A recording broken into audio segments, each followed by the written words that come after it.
Jeśli myślisz, że auto premium to jakaś magiczna liga, to niestety w wielu przypadkach kupujesz głównie znaczek i jedynie poczucie, że jesteś wyżej niż inni. I nie mówię tego, żeby kogokolwiek obrazić. Mówię to, bo rynek się zmienił, a wielu z nas dalej żyje wspomnieniem czasów, kiedy premium oznaczało coś grubszego niż tylko logo. Bo kiedyś premium to była różnica, którą czułeś po 3 sekundach. Drzwi się zamykały jak sejf, wyciszenie było wyraźnie lepsze niż w tańszych markach. Materiały były prawdziwie porządne, a technologia faktycznie pojawiała się tam wcześniej. A dziś? Dzisiaj coraz częściej premium to pakiet emocji, plus abonament, plus platforma wspólna z połową świata. I teraz najważniejsze. Ja nie twierdzę, że premium jest złe. Mówię, że nie jest już tym, czym było. Żeby zrozumieć, dlaczego tak się stało, musisz zrozumieć jedną rzecz. Dzisiejsza motoryzacja jest zbudowana pod skalę, a skala oznacza, że firmy robią te auta jak klocki. Modułowo powtarzalnie, tak żeby jak najwięcej elementów pasowało do jak największej liczby modeli. I to nie jest teoria spiskowa, to jest oficjalnie komunikowane przez koncerny, bo jest to podstawą ich strategii. Weźmy, dajmy na to, modułowe matryce i architektury. Volkswagen mówi o MQB jako o bazie dla różnych modeli i podaje ogromne liczby produkcji na tej wspólnej architekturze. W jednym z materiałów rocznicowych Volkswagen podaje, że od 2012 MQB stało się wspólną podstawą dla wielu modeli i na tej bazie wyprodukowano, uwaga, dziesiątki milionów aut. I teraz najważniejszy wniosek. Jeśli ogromne portfolio stoi na jednej logice konstrukcyjnej, to różnice między segmentami zaczynają się robić bardziej kosmetyczne.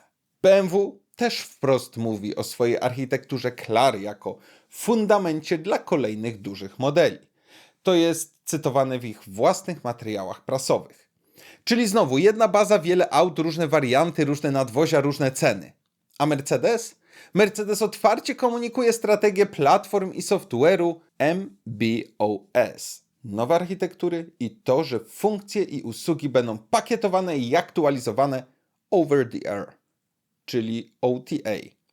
No i Stellantis oficjalnie pokazuje STLA Medium jako platformę zaprojektowaną pod wiele modeli i segmentów z elastycznością napędów i rozwiązań. I to jest właśnie pierwszy gwóźdź do trumny premium jako osobnej planety. Bo jeśli fundament jest wspólny albo bardzo podobny w filozofii, to premium zaczyna polegać na tym, co jest na wierzchu. No i teraz wchodzimy w najciekawszą część. Bo kiedyś premium wygrywało mechaniką i materiałami, a dziś największa wojna toczy się o software, ekrany, usługi i dodatki na klik. Brzmi jak telefon? No właśnie. I to też nie jest hejterskie gadanie. Firmy wprost mówią o licznych funkcjach kupowanych dopiero po zakupie auta. Audi oficjalnie opisuje Functions on Demand jako możliwość aktywowania opcji po zakupie kliknięciem, dając klientowi elastyczność.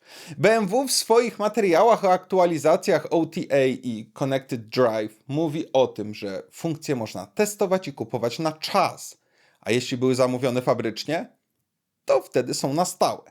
Czyli ten sam hardware może być w aucie, ale to software decyduje, czy masz dostęp do konkretnych funkcji. Mercedes opisuje Digital Extras jako ekosystem usług i funkcji cyfrowych, a w ich materiałach strategicznych wprost jest mowa o bundlach typu MB Connect, aktualizacjach OTA i usługach jako o produkcie. I teraz posłuchajcie mnie uważnie, bo to jest sedno. Jeśli premium coraz częściej sprzedaje ci doświadczenie jak z elektroniki, to zaczyna wyglądać jak opakowanie na software.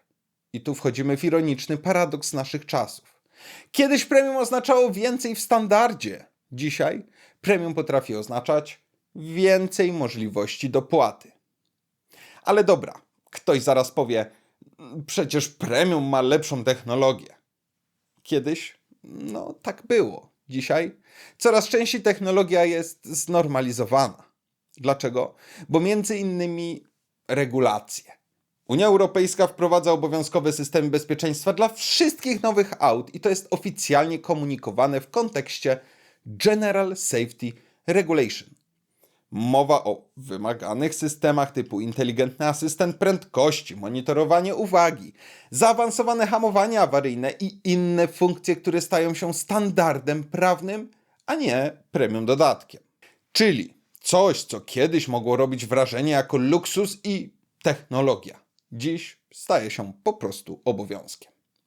To działa jak walec. Wyrównuje poziom. Do tego dochodzi presja na emisje i cele flotowe. Komisja Europejska wyjaśnia cele redukcji CO2 dla lat 2025-2029 w ramach regulacji dotyczącej emisji nowych aut i dostawczaków. A jak masz presję regulacyjną, to co robisz? Standaryzujesz, ucinasz koszta, przerzucasz inwestycje na platformy i software, które da się skalować. I znowu, to zabiera romantyczną wyjątkowość. Ja nie mówię, że premium to oszustwo, mówię tylko, że premium dzisiaj bardzo często działa tak. Dostajesz podobną bazę, podobną elektronikę, podobną logikę systemów. A różnicę czujesz głównie w wykończeniu, wyciszeniu, detalach, ustawieniach, pakietach, wizerunku. Czyli to jest realne, ale to jest bardziej warstwa, a mniej inna liga konstrukcyjna. A jeśli ktoś kupuje premium tylko po to, żeby poczuć się lepiej od innych, to wtedy tak, mocno przepłacasz za znaczek. Teraz słuchajcie uważnie, bo dopiero wchodzimy w najlepszy fragment tego filmu. Dlaczego infotainment i Google w aucie to kolejny gwóźdź do trumny wyjątkowości premium?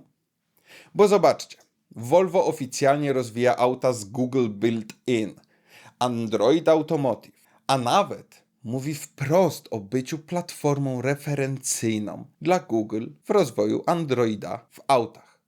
Czyli świat idzie w stronę tego, że doświadczenie premium to też w dużej mierze doświadczenie systemu operacyjnego.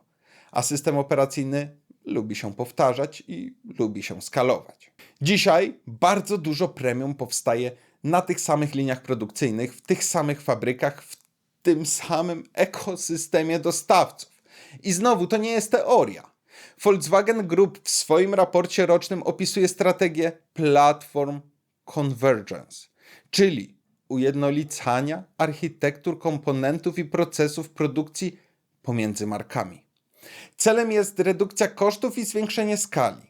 BMW Group w Annual Report komunikuje jasno, że wspólne architektury jak CLAR, FAR, Neue Klasse mają pozwalać na elastyczne wytwarzanie różnych modeli na tych samych liniach produkcyjnych.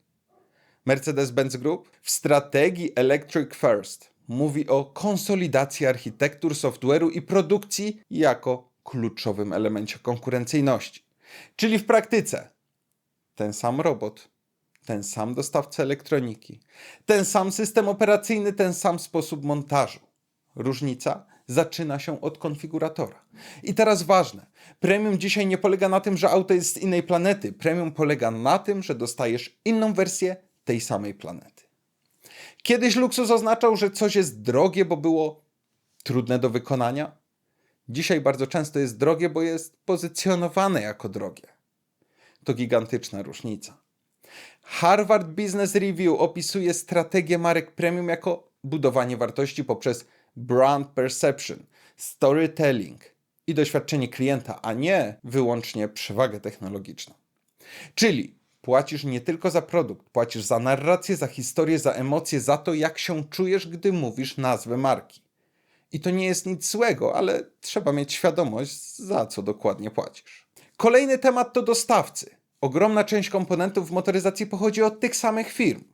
Bosch, Continental, ZF, Valeo, Magna. Dajmy na to Bosch. W swoim raporcie rocznym opisuje, że jest jednym z największych dostawców systemów napędowych, bezpieczeństwa i elektroniki dla producentów samochodów na całym świecie. ZF Friedrichshafen informuje, że dostarcza skrzynie biegów, układy jezdne i systemy napędowe dla większości globalnych producentów. Co to oznacza w praktyce? Że bardzo często różne marki korzystają z tych samych sterowników, tych samych czujników, tych samych modułów, tylko inaczej je stroją, inaczej kalibrują, inaczej opakowują. Czyli znowu, różnice są realne, ale coraz rzadziej są fundamentalne. Wejdźmy teraz w temat, który wielu boli najbardziej. Jakość materiałów. Kiedyś premium oznaczało więcej metalu, mniej plastiku. Dzisiaj przemysł idzie w kierunku redukcji masy, recyklingu i tworzyw sztucznych. I znowu, to nie opinia, to fakt. Komisja Europejska jasno komunikuje strategię circular economy oraz zwiększanie udziału materiałów z recyklingu w produkcji przemysłowej. Producenci samochodów w raportach ESG chwalą się zwiększeniem udziału tworzyw z odzysku i sustainable materials. Mercedes-Benz opisuje wykorzystanie materiałów z recyklingu w elementach wnętrzach w ramach strategii Ambition 2039. BMW komunikuje to samo w kontekście Neue Klasse. Większy udział materiałów wtórnych i uproszczonych struktur. Efekt?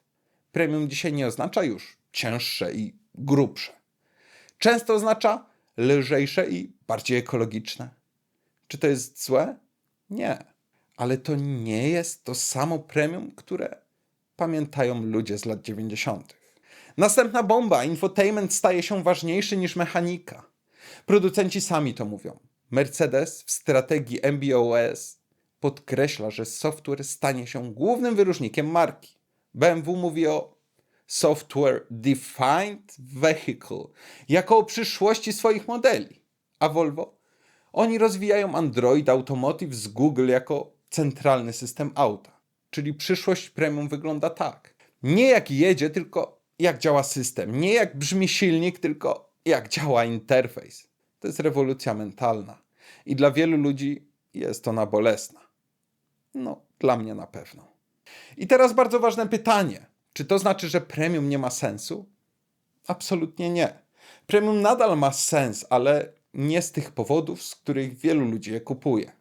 Premium ma sens, jeśli zależy Ci na lepszym wyciszeniu, zależy Ci na dopracowanym zawieszeniu, zależy Ci na jakości montażu, na serwisie i obsłudze, czy na wizerunku. Premium nie ma sensu, jeśli wierzysz, że kupujesz zupełnie inną klasę technologiczną. Że kupujesz niezniszczalność, że kupujesz magiczną przewagę, bo tej przewagi w takiej formie już nie ma. I tu jest klucz. Dzisiejsze premium to bardziej doświadczenie niż konstrukcja. Zróbmy teraz coś, moim zdaniem, istotnego. Oddzielmy emocje od faktów, bo to nie jest film w stylu premium to scam, albo tylko biedni kupują premium. To byłoby zbyt proste i głupie. Prawda jest bardziej niewygodna. Premium wciąż istnieje, ale zmieniło swój charakter. I jeśli tego nie zrozumiesz, bardzo łatwo przepłacisz za wyobrażenie. Gdzie premium nadal realnie wygrywa? Po pierwsze, wyciszenie i komfort akustyczny. To nie jest marketing. Producenci wprost komunikują, że inwestują ogromne środki w aeroakustykę, materiały tłumiące i szyby akustyczne. Mercedes-Benz opisuje rozwój technologii wyciszania kabiny w kontekście komfortu jazdy w materiałach technicznych. BMW w komunikatach dotyczących komfortu jazdy podkreśla znaczenie izolacji akustycznej i charakterystyki zawieszenia. Tutaj premium nadal pokazuje różnicę. Nie spektakularną, nie z innego świata, ale dla zwykłego kierowcy zauważalną. Po drugie, zestrojenie zawieszenia. Nie chodzi o to, że jedno auto skręca, a drugie nie. Chodzi o niuanse. O to, jak auto filtruje nierówności, jak reaguje na szybkie zmiany obciążenia, jak zachowuje się przy dużych prędkościach. To są rzeczy, które kosztują. I marki premium nadal w to inwestują. Tyle, że to są różnice dla ludzi, którzy naprawdę jeżdżą i czują samochód. Nie dla kogoś, kto kupuje tylko dlatego, że to premium. Po trzecie, obsługa klienta i serwis. Tu też premium często oferuje więcej. Samochód zastępczy, lepsze warunki gwarancyjne, pakiety serwisowe. I znowu, to jest część produktu. Tylko trzeba mieć świadomość, że płacisz za cały ekosystem, a nie tylko za auto. A druga strona medalu? Gdzie premium coraz częściej przegrywa z oczekiwaniami? Po pierwsze, trwałość. Ludzie nadal wierzą w mit, że premium oznacza niezniszczalność. Tymczasem raporty jakościowe i kampanie przywoławcze pokazują, że problemy dotykają wszystkich marek. NHTSA, czyli Amerykańska Agencja Bezpieczeństwa, prowadzi publiczną bazę kampanii przywoławczych, gdzie regularnie pojawiają się również marki premium. To nie jest już świat, w którym jedna liga się psuje, a druga nie. To jest świat, w którym wszyscy używają podobnej elektroniki. Po drugie, inflacja cen. Producenci oficjalnie komunikują przesuwanie się w górę cenowo i skupienie na bardziej dochodowych wersjach. Mercedes-Benz w strategii Value over Volume mówi wprost o odejściu od pogoni za wolumenem na rzecz marży. Czyli mniej aut, ale droższych. A czy proporcjonalnie lepszych? Niestety nie zawsze. Po trzecie, monetyzacja funkcji. To jest jeden z największych game changerów. Hardware często już jest w aucie, ale software decyduje, czy możesz z niego skorzystać. BMW, Audi i Mercedes w swoich materiałach oficjalnie opisują funkcje aktywowane cyfrowo, czyli kupujesz auto, a potem jeszcze odblokowujesz jego możliwości. Dla niektórych to wygoda, dla innych absurd. Ale to jest fakt. I teraz najważniejsze pytanie. Skoro premium to dziś w dużej mierze software, doświadczenie, wizerunek, pakiety, to kiedy warto za to wszystko dopłacać? Warto, jeśli spędzasz w aucie dużo czasu, zależy ci na ciszy i komforcie, doceniasz detale, korzystasz z systemów i technologii. Chcesz konkretnego wizerunku. A nie warto, jeśli kupujesz tylko dla logo. Liczysz na niezniszczalność, wierzysz, że to zupełnie inna liga technologiczna. Bo wtedy płacisz właśnie głównie za znaczek. Wniosek z całego filmu? Premium nie zniknęło. Premium ewoluowało. Z inżynierskiej przewagi w stronę pakietu doświadczeń. I to nie jest ani dobre, ani złe. To jest po prostu rzeczywistość. Problem zaczyna się wtedy, gdy ludzie nadal myślą kategoriami sprzed 20 lat. Kiedyś premium oznaczało lepszą stal, lepsze spasowanie, lepsze i droższe materiały. Dzisiaj dostajemy lepszy interfejs, lepszy ekosystem, lepsze wyciszenie i lepszą obsługę. To inny rodzaj luksusu. Bardziej cyfrowy, mniej mechaniczny. I teraz zdanie, które warto zapamiętać. Jeśli kupujesz premium świadomie, to jest świetny wybór. Jeśli kupujesz premium, bo chcesz poczuć się kimś lepszym, to kupujesz emocje, a emocje są drogie. Auta premium to dzisiaj coraz częściej ta sama baza, podobna technologia, ten sam software. Plus lepsze wyciszenie i lepsze zestrojenie. To już nie jest inna liga. To jest tylko lepsza wersja. I dopiero z tą świadomością możesz podjąć dobrą decyzję zakupową. Nie pytaj, czy to premium, zapytaj, czy to jest warte moich pieniędzy, bo znaczek sam w sobie niczego nie zmienia. A dobrze dobrany samochód, nawet bez logo premium, może dać ci dokładnie to, czego potrzebujesz. Dziękuję za obejrzenie do końca. Zostawcie łapkę w górę i suba, aby nie ominęły was kolejne filmy. Zachęcam was do wspierania kanału, aby materiały były jeszcze lepsze. I do następnego. Hej!